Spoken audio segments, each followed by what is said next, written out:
থাক কথা বল। আসসালামু আলাইকুম ভাই ও বন্ধুরা, এই যে এখানে আমাদের ভীমের কাজ চলছে। আমাদের ভীম L4 দাগানো হচ্ছে 4 ইঞ্চি 6 ইঞ্চি। হ্যাঁ, আমাদের রড হচ্ছে 6টা করে স্ট্রেট 20 মিলি, টপ বটমও 20 মিলি থাকবে। আর বিশেষ করে কলমের গ্যাপে 2টা করে রিং দিতে হয়। অনেকে একটা দেয় কিন্তু একটা হয় না। কারণ ইঞ্জিনিয়াররা একটা দিলে এটা মানে না, 2টা করে রিং দিতে হয়।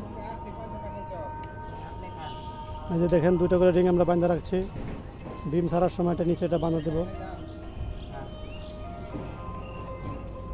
এই যে আমাদের 4 ইঞ্চি গ্যাপ এটা, আর এই গ্যাপগুলো হচ্ছে 6 ইঞ্চি।